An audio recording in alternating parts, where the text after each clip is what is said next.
సహజయోగం అంటే ఏమిటి?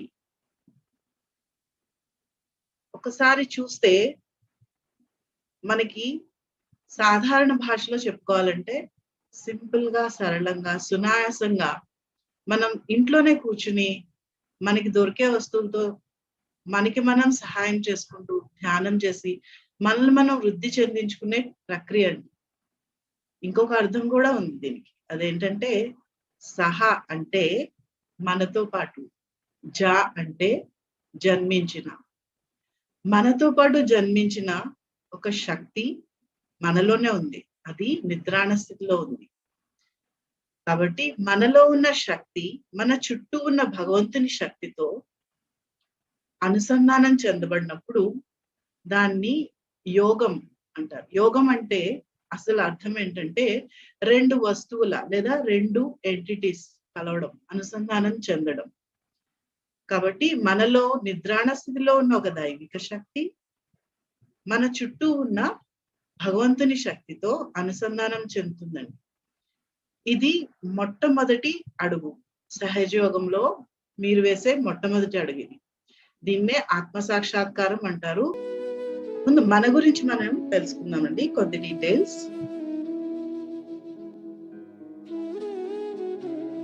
Next slide లో మన శరీరంలో ఉన్న సూక్ష్మ వ్యవస్థ గురించి తెలుసుకుందాం. మన అందరికీ కంటికి కనిపించే శరీరం బాహ్యంగా కనిపించేది 2 చేతులు, 2 కాళ్ళు, చెవులు, ముక్కు అవే ఉంటాయి. కానీ మన అందరిలో అంతర్గతంగా ఒక సూక్ష్మ వ్యవస్థ ఉందండి. అది మన కులం ఏదైనా కావచ్చు, మతం ఏదైనా కావచ్చు, మన ఏ దేశం నుండైనా రావచ్చు. ఆడ, మగ, చిన్న, పెద్ద ఈ తేడా లేకుండా మనందరిలో ఈ సూక్ష్మ వ్యవస్థ ఉందండి. ఈ సూక్ష్మ వ్యవస్థలో మీకు స్క్రీన్ మీద కనిపిస్తున్నట్లుగా కొన్ని నాడులు, చక్రములు అని ఉంటాయి.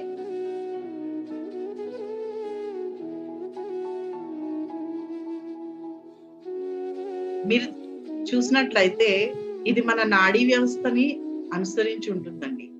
మధ్యలో తెల్ల రంగులో ఉన్న స్ట్రెయిట్ లైన్ ఏదైతే ఉందో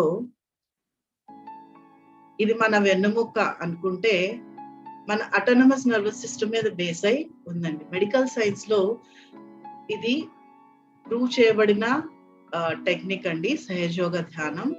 సో మన వెన్నెముక వెంబడి మనం చూసినట్లయితే మన వెన్నెముక అడుగున ఒక త్రికోణాకారంలో కనిపిస్తుంది మనకి. స్క్రీన్ మీద చూస్తున్నారు కదండి. ఈ త్రికోణాకారపు ఎముకలో స్పైరల్ ఫామ్ లో, సర్పులాకారంలో ఒక శక్తి నిద్రాణ స్థితిలో ఉందండి. దీన్ని పూర్వకాలంలో గ్రీకు దేశస్థులు సాక్రంబోన్ అన్నారు ఈ ఎముకను. దీనిలో అత్యంత పవిత్రమైన దైవికమైన శక్తి నిద్రాణ స్థితిలో ఉంటుంది. ఈ శక్తి ఒకసారి జాగృతి చెంది వెన్నెముక వెంబడి పైకి వచ్చినప్పుడు పైన పువ్వులా కనిపిస్తున్న వాటిని చక్రాలు అంటామండి. ఈ చక్రాలన్నింటినీ ఒక్కొక్కదాన్ని ఛేదించుకుంటూ మన తలపైకి వచ్చినప్పుడు బ్రహ్మరంధ్రం అంటాం. తలపైన, మాడు పైన ఈ భాగంలో ఇక్కడ మనకి భగవంతుని శక్తితో అనుసంధానం చెందుతామండి. అక్కడ యోగం అన్నది ఘటిస్తుంది. ముందు మనం మన శరీరంలో ఉన్న ఈ త్రికోణాకారపు ఎముక, ఈ సాక్రం బోన్ గురించి చూద్దాము నెక్స్ట్ స్లైడ్ లో.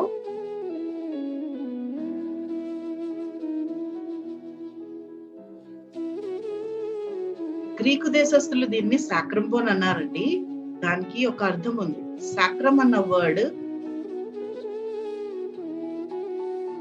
సేక్రెడ్ అన్న పదం నుండి వచ్చిందండి. సేక్రెడ్ అంటే పవిత్రమైన. ఈ ఎముకలో అతి పవిత్రమైన శక్తి ఉంది. 3.5 చుట్లు చుట్టుకొని ఉంటుందండి. ఈ శక్తి ఉంది అని వారు గ్రహించటం వల్లనే ఈ ఎముకకు సాక్రం బోన్ అని పేరు పెట్టారేమో అని అనుకుంటున్నారు. ఇది మీరు ఈ స్క్రీన్ మీద కనిపిస్తున్న చిత్రాలు చూసినట్లయితే మీకు అర్థమవుతుంది. ఒక దానిలో మానవ శరీరం వెన్నుముక్క వెనుక నుండి చూపించడం జరిగింది. మనలో ఉన్న కుండలిని యొక్క స్థానం చూపించడం కోసం ప్రయత్నం చేశాం మేము.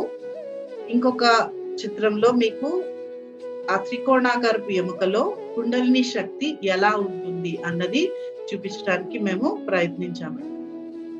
ఇంతకీ ఈ శక్తి మన శరీరంలోకి ఎలా వచ్చింది? ఈ విషయాలు తెలుసుకోవడానికి ముందు స్లైడ్ కి వెళ్దాం. సో మనందరికీ తెలుసు, మనం మన అమ్మ బొజ్జలో ఉన్నప్పుడు 2-3 నెలల వయసులో ఉన్నప్పుడు బేబీకి హార్ట్ బీట్ స్టార్ట్ అయ్యే ముందు ఈ శక్తి మన మాడు పైన ఒక సున్నితమైన భాగం ఉంటుందండి. మీరు చూస్తే అప్పుడే పుట్టిన బేబీని చూస్తే చాలా సాఫ్ట్ గా ఉంటుంది.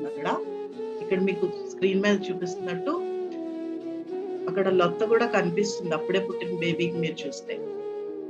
ఈ ప్రాంతం నుండి మన శరీరంలోకి ప్రవేశిస్తుంది. కాకపోతే మన మెదడు ఒక పటికాకారంలో ఉంటుంది. దానివల్ల ఏమవుతుందంటే ఈ శక్తి 3 భాగాలుగా విభజింపబడి 3 మార్గాల్లో ప్రయాణించి ఒక్కొక్క చక్రాన్ని ఏర్పాటు చేస్తూ పిట్ట చివరన మన వెన్నెముక అడుగున ఉన్న త్రికోణాకారపు ఎముకలో నిద్రాణ స్థితికి జారుతుంది. సహజయోగ ప్రక్రియలో మొట్టమొదటి అడుగు ఏంటంటే ఈ త్రికోణాకారపు ఎముకలో ఉన్న కుండలిని శక్తిని జాగృతి చేసి ఈ శక్తిని భగవంతుని శక్తితో అనుసంధానించడం ద్వారా మనకి యోగం లభించేటట్టు చేయడం. దీన్ని మనం థియరీగా కాకుండా ప్రాక్టికల్ గా ఒక ప్రయోగంలా చేసి మనం అనుభూతి చెంది చెప్పవచ్చు, ఎస్ ఇది నాకు జరిగింది అని.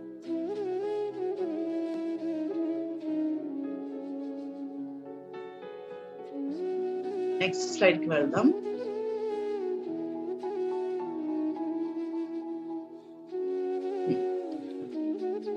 ఇప్పుడు మనం ఇంకొన్ని వివరాలు మన లోపల ఉన్న సూక్ష్మ శరీర వ్యవస్థ గురించి తెలుసుకోబోతున్నాం. అంతేకాకుండా వివిధ మతాల్లో దీన్ని ఎలా రిఫర్ చేశారు, ఎలా వాళ్ళు ప్రాక్టీస్ చేశారో కూడా చెప్తారండి. కుండలిని శక్తి అన్నది హిందూ మతం నుండి వచ్చిందని. ఎందుకంటే సంస్కృతంలో కుండల్ అంటే స్పైరల్ ఫామ్, సర్కిలాకారంలో ఉండడం. ఇస్లాం మతంలో దీన్ని బురాక్ అన్నారు. క్రిస్టియన్ మతంలో దీన్ని హోలీ గోస్ట్ అన్నారు. సో పేరు ఏదైనా మతం ఏదైనా మనం అందరం పూజించే శక్తి ఒకటే, అది కుండలిని శక్తి.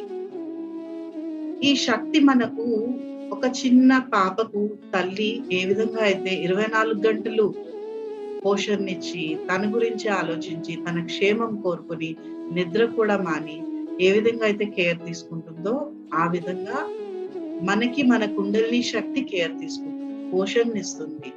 కాబట్టి మనం అమ్మ అని పిలుస్తాం. సో ముందు స్లైడ్స్ లో కుండలిని శక్తిని అమ్మ అని రిఫర్ చేయబోతున్నాం. ఈ కుండలిని శక్తి మనలో జాగృతి అయినప్పుడు, ఈ చక్రములను ఛేదించినప్పుడు ఇది ఎంత పవిత్రమైన శక్తి అంటే తన మార్గంలో ఉన్న చక్రాలన్నింటినీ శుద్ధి చేసుకుంటూ పైకి చేరుకుంటుంది. సో ఈ విధంగా ఒక్కొక్క చక్రం శుద్ధి చేస్తున్నప్పుడు ఆ చక్రము చుట్టుపక్కల ఉన్న శరీర భాగాలన్నీ కూడా నయమవుతాయి. ఒక ఉదాహరణకి ఇక్కడ రెడ్ కలర్ లో ఉంది చూడండి స్క్రీన్ పైన, మన హృదయ భాగంలో ఉంది. దీన్ని అనాహత చక్రం అంటాము. ఈ అనాహత చక్రం మన గుండెను, మన ఊపిరితిత్తులను రోజువారీ పనిచేసే విధానం అంతా పర్యవేక్షిస్తూ ఉంటుంది.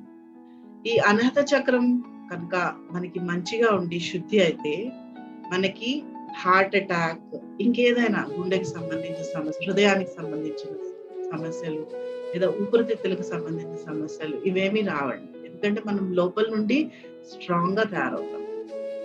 సో ఒక్కసారి మనం ఈ నాడులు చక్రాల పేర్లు చెప్పుకున్నాం. అన్నిటికన్నా కిందనున్నది మూలాధార చక్రం. ఈ మూలాధార చక్రం మనకి మూలాధార చక్రం మనకి విచక్షణని, వివేకాన్ని ఇస్తుంది బిహేవియర్ సైడ్ లో. అంతేకాకుండా ఫిజికల్ సైడ్, భౌతికంగా శారీరకంగా చూస్తే మన రిక్రియేటరీ ఆర్గాన్స్ వీటన్నిటిని కంట్రోల్ చేస్తుందండి. ఇది విసర్జక అవయవాలన్నీ. సో మొదటిది మూలాధార చక్రం, రెండవది స్వాదిష్టాన చక్రం. ఇది మన లివర్ ను, కాలేయంను, ప్లీహంను ఆ చుట్టుపక్కల ఉన్న శరీర భాగాలన్నింటినీ కంట్రోల్ చేస్తుందండి. మూడవది మణిపుర చక్రం. మణిపుర చక్రంకి పైన ఉన్నదాన్ని అనాహత చక్రం అంటాం. దాని పైన ఉన్నది విశుద్ధి చక్రం. విశుద్ధి చక్రంకి పైన ఉన్నది ఆజ్ఞ చక్రం. ఆజ్ఞ చక్రం పైన ఉన్నది సహస్రార చక్రం. సో ఈ విధంగా మన శరీరంలో 7 చక్రములు ఉన్నాయి. ఇవే కాకుండా నాడులు కూడా ఉన్నాయండి. మన శరీరంలో ఉన్న నాడుల గురించి తెలుసుకుందాం. ఎడమ వైపు నీలి రంగులో కనిపిస్తుంది కదండి, దానిని ఈడానాడి అంటాం. ఆయుర్వేదిక శాస్త్రాల్లో గాని, హిందూ మతంలో గాని దీన్ని ఈడానాడి అంటారు. ఇది మన ఫీలింగ్స్, మన ఎమోషన్స్ కంట్రోల్ చేస్తుంది. మన ఆలోచనలు కంట్రోల్ చేసేది, మన పనులను కంట్రోల్ చేసేది మన కుడివైపు ఉన్నది. పసుపు రంగులో ఉన్న నాడి పేరు పింగళా నాడి. దీన్ని ఆయుర్వేదిక్ శాస్త్రాల్లో గాని, హిందూ రిలిజియన్ లో గాని పింగళా నాడి అన్నారు.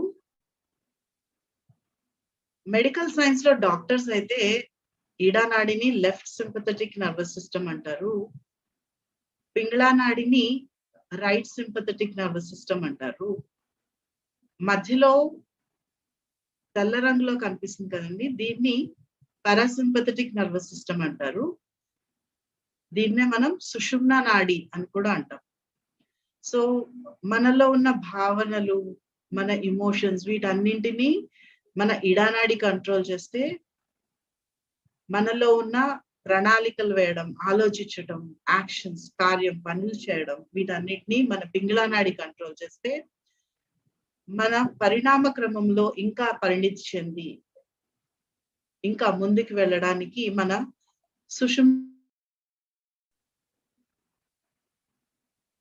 కుండలిని శక్తి జాగృతి చెందడం ద్వారా మనకి అన్నింటికన్నా ముఖ్యమైన లాభం ఏమిటంటే మనకి నిర్విచార స్థితిని ప్రసాదిస్తుందండి. నిర్విచార స్థితి అంటే ఏంటి, ఇది ఎలా జరుగుతుంది అన్నది కొంచెం అర్థం చేసుకోవడానికి ప్రయత్నిద్దాం. మానవుడి మెదడులో నిరంతరాయంగా అయితే గతం గురించి కానీ, లేదంటే భవిష్యత్తు గురించి కానీ ఆలోచనలు కొనసాగుతూనే ఉంటాయి. పని చేస్తున్నప్పుడు, నిద్రిస్తున్నప్పుడు, నడుస్తున్నప్పుడు, తింటున్నప్పుడు, ఏం చేస్తున్నా సరే ఈ ఆలోచన పరంపర కొనసాగుతూనే ఉంటుంది. దీనిని ఆపడం ఎలా? బయట నుండి మనం ఏమైనా ప్రయత్నం చేసి ఆపగలమేమో, కానీ అది కొద్ది సెకండ్లు మాత్రమే ఉంటుందండి. దీనికి శాశ్వతంగా ఆపడానికి ఒక శాంతి, లోపల మనశ్శాంతి, సమాధానం లభించడానికి కుండలిని శక్తి జాగృత అవ్వడం అనేది ఒకే ఒక పరిష్కారం అండి. ఇంతకు ముందు స్క్రీన్ లో మీరు చూసినట్టు మనిషి అంతర్గత వ్యవస్థ ఏదైతే ఉందో దానిలో మనం గమనించినట్టు కుండలిని శక్తి జాగృత అయి ఒక్కొక్క చక్రంను ఛేదించుకుని పైకి వచ్చి మన ఈడానాడిని, పింగళా నాడిని రెండింటి ద్వారా వస్తున్న ఆలోచనలన్నింటినీ తనలోనికి తీసుకుంటుంది. సో మన ఈడానాడి మన గతానికి సంబంధించిన ఆలోచనలు మనకి ఇస్తే, మన పింగళా నాడి బలహీనంగా ఉండడం వల్ల మన భవిష్యత్తుకి రిలేటెడ్ థాట్స్ అన్ని మనకి వస్తూ ఉంటాయి. ఇలా నిరంతరాయంగా ఈ థాట్స్ వస్తూనే ఉంటాయి. వీటిని మనం బయట నుండి ఆపలేము.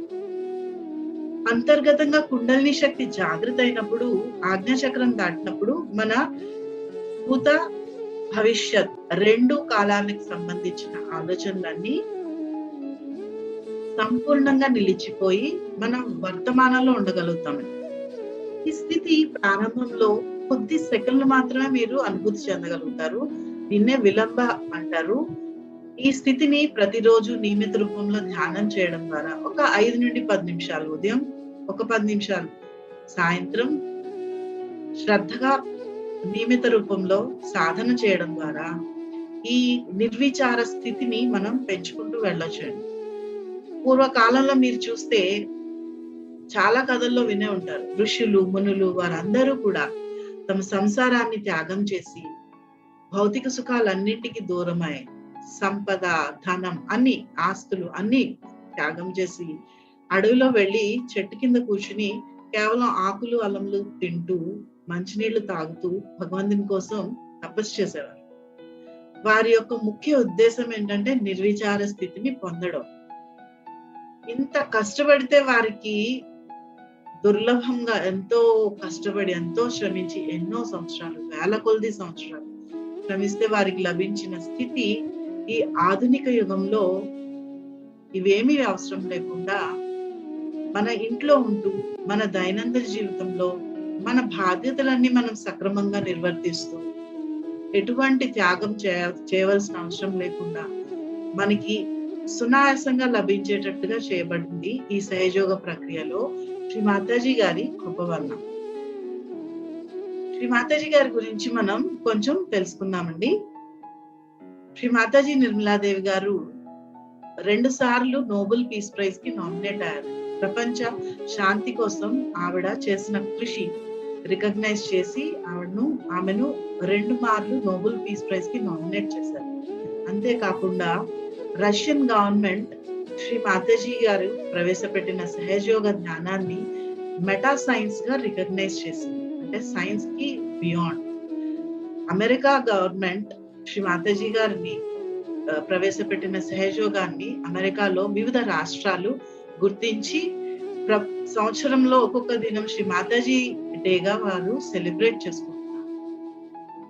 సో ఈ విధంగా ప్రపంచ వ్యాప్తంగా మతంతో సంబంధం లేకుండా దుబాయ్, ఇరాన్, ఇరాక్, పాకిస్తాన్ ఇలాంటి దేశాల్లో కూడా సహజయోగం ఈ రోజుకి సాధన చేస్తున్న చాలా మంది సహజయోగులు ఉన్నారండి.